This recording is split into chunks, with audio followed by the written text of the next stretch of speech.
নির্বাচনের আগে থেকেই ছিল, তার ঢাকা সফর নিয়ে কোনো কথা হয়েছে কিনা এবং বাংলাদেশে মোবাইল সাংবাদিকতা এখনো অনেকটা অবহেলিত একটি বিষয়, অথচ বিশ্বজুড়ে বিশেষ করে নিউ ইয়র্কের মতো শহরে আমাদের দেশের টেলিভিশন সাংবাদিকরা কেবল একটি মোবাইল ফোন দিয়েই খবর সংগ্রহ, ভিডিও ধারণ সহ সব কাজ দক্ষতার সঙ্গে করে যাচ্ছেন।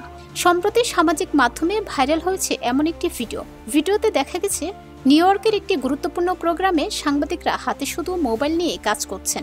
মুহূর্তে ভিডিওটি আলোচনায় উঠে আসে।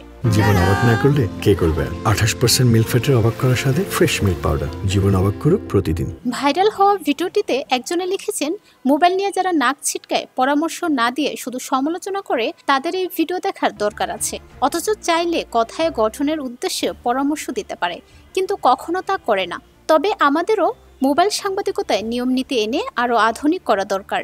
অন্য আরেকজন লিখেছেন, এদেশে মোজো নিয়ে কটাক্ষ করে ওনাদের মতো আমাদের সিনিয়র কিছু ভাই, যাদের নিয়ে আমরা গর্ব করি, তাও মোজোদের নিয়ে ঠাট্টা করেন তারা, অথচ ওখানে গিয়ে ঠিকই মোজো হয়ে যেতে হয়। সুপত্তির উদয় হোক। তুই সরকার প্রধান তুলেছেন কিনা? না, আমি প্রথম যেটা হচ্ছে ইতালির প্রাইম মিনিস্টারের সাথে এভাবে কাজ করায় সময় বাঁচে, ব্যয় কমে এবং দ্রুত খবর পৌঁছে যায় দর্শকের কাছে।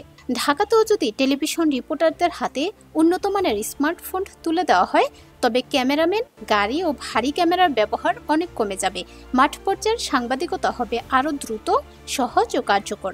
সুতরাং মোবাইল সাংবাদিকতাকে অবহেলা না করে ইতিবাচকভাবে গ্রহণ করা দরকার, কারণ ভবিষ্যতের সাংবাদিকতা হবে গতিশীল, প্রযুক্তি নির্ভর ও সহজলভ্য, যার অন্যতম শক্তিশালী হাতিয়ার হলো মোবাইল ফোন।